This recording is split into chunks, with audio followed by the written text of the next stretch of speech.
In the world of entertainment, few names are as iconic as Nintendo and Universal. Nintendo, the beloved Japanese game company behind legends like Mario, Zelda, and Pokemon, and then Universal, a cinematic giant known for timeless films, theme parks, and attractions. But the journey that brought these two titans together was far from smooth. It's a story that begins not with collaboration, but with conflict, a legal battle that would ultimately shape the future of both companies. It begins way back in 1889. Nintendo is founded as a producer of handmade playing cards in Kyoto, Japan. Founded by Fusahiro Yamamuchi, Nintendo's first product was the Hanafuda card, which is a popular Japanese game. For the first half of its existence, Nintendo focused on these cards, achieving modest success in Japan. It wasn't until the 1950s that the company began experimenting with different industries. Under Hiroshi Yamamuchi, the grandson of the founder, Nintendo explored ventures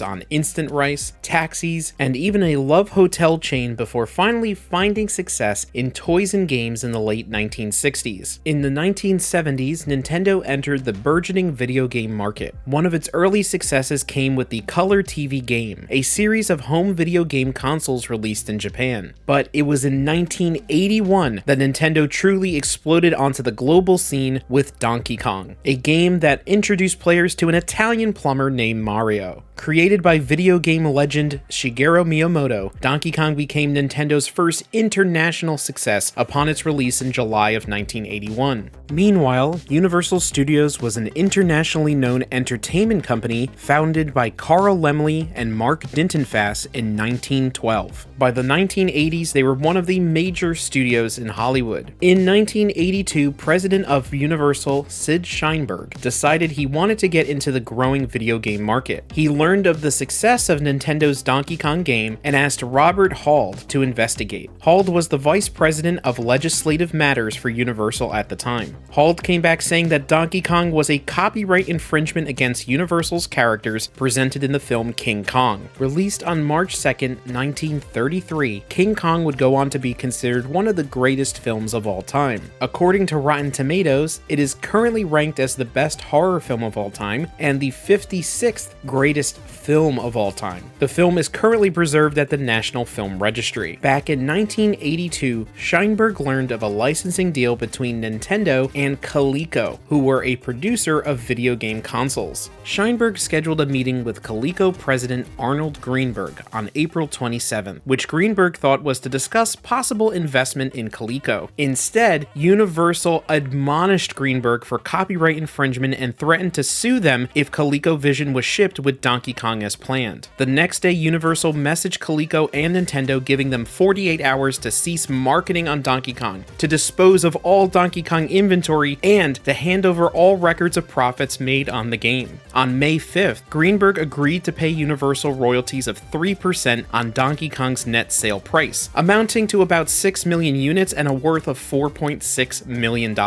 A week later, he would sign an agreement that stated that Universal would not sue Coleco as long as Coleco continued to pay royalties. Meanwhile, Hald learned that Tiger Electronics had licensed King Kong for a handheld game. He decided that Universal's earnings from that was too low, and that the license granting the exclusive rights to Tiger would impede the agreement with Coleco. Sheinberg sent Tiger a mailgram demanding that they send their game in for further approval. Universal would review it and decide that King Kong was too similar to Donkey Kong. On May 8th, Sheinberg revoked Tiger's license, but Tiger president O.R. Rissman refused to give in and challenged Universal's claim that they owned King Kong. He was one of the first people to push back against Universal up to this point. Nintendo's attorney and future board member Howard Lincoln was at first inclined to settle for $5 to $7 million.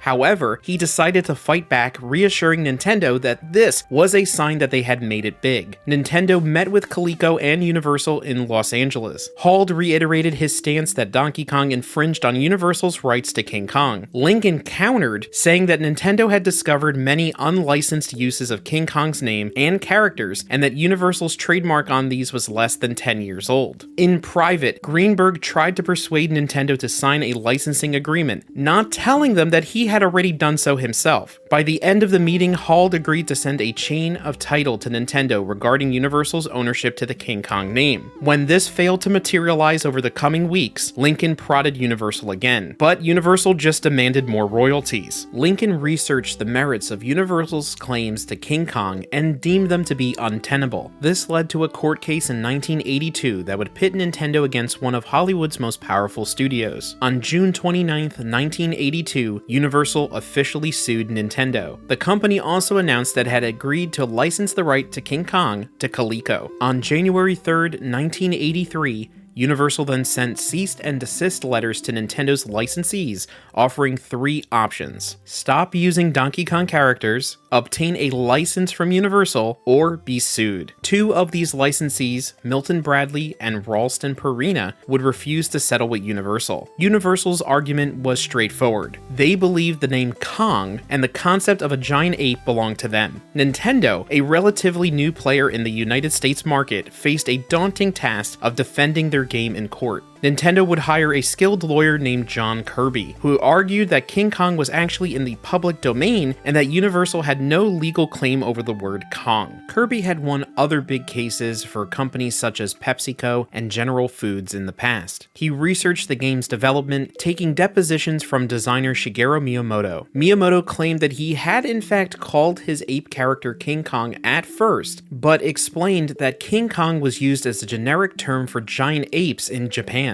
The trial would be heard at the United States District Court for the Southern District of New York by Judge Robert W. Sweet. The trial would last 7 days, during which Universal argued that the name Donkey Kong could be confused with King Kong and that the plot of the game was an infringement of the film. A bombshell was then dropped when the 1975 court case of Universal vs. RKO General was brought in by Kirby. In that case, Universal themselves were able to prove that King Kong was in the public domain due to the original film's novelization. They were trying to make their own King Kong remake at the time. They would not end up making their own King Kong film until 2005. Kirby's defense was successful, and in 1983, Nintendo won the case. The judge ruled that Universal's claim was invalid, allowing Nintendo to continue selling Donkey Kong without paying a single cent in royalties. Universal would then double down and appeal the decision twice in 1984 and 1985. However, both times the court would upheld the original trial's decision. Universal would be required to pay Nintendo legal fees and damages of over $1.8 million. Ironically, this legal clash laid the groundwork for a relationship between Nintendo and Universal that would unfold years later in ways that neither side could have ever predicted. Nintendo rewarded John Kirby with a boat named Donkey Kong and even named their famous pink character Kirby in his honor. This legal victory against Universal was one of the biggest steps Nintendo needed to get a foothold in America. In 1985, Nintendo launched the Nintendo Entertainment System, the NES, in North America, a system that revived the home video game industry. It may be the most addictive toy in history, and it's definitely the hottest thing this Christmas.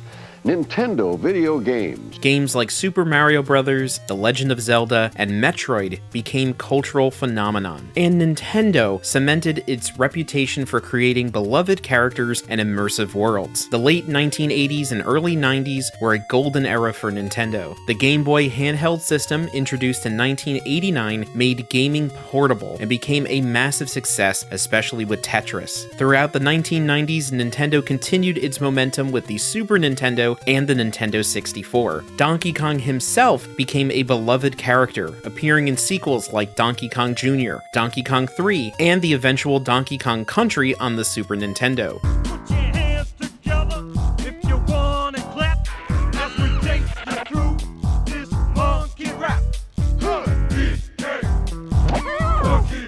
Nintendo and Universal would cross paths again in the future, but this time on different terms. In 2015, Nintendo officially announced its partnership with Universal Parks and Resorts. This partnership was groundbreaking as it marked Nintendo's first major venture into theme parks on a large scale. The plan was to create Super Nintendo World at Universal Studio Parks all around the world. Fans were thrilled at the idea of exploring a real-life Mushroom Kingdom or going on an adventure with Mario and friends. The collaboration promised promised a blend of Nintendo's storytelling and beloved characters with Universal's theme park expertise. In March of 2021, Super Nintendo World would open at Universal Studios Japan in Osaka after multiple delays due to the COVID-19 pandemic. This highly anticipated land is first of its kind, immersing guests in a colorful, interactive world inspired by Mario and other Nintendo characters. Following the success in Japan, plans were announced to bring Super Nintendo World to other Universal parks. Universal Studios Hollywood would be the first park in North America to get a Nintendo-themed land, which opened in early 2023. On May 22, 2025, Super Nintendo World will open as one of the lands at Universal's brand new park, Epic Universe. Donkey Kong would even get his own dedicated area with this new land based around Donkey Kong Country. Universal Pictures would also make a deal with Nintendo to create Nintendo-themed movies, releasing the Super Mario Bros. Movie in 2023, which would become the highest-grossing animated film of that year at $1.3 billion.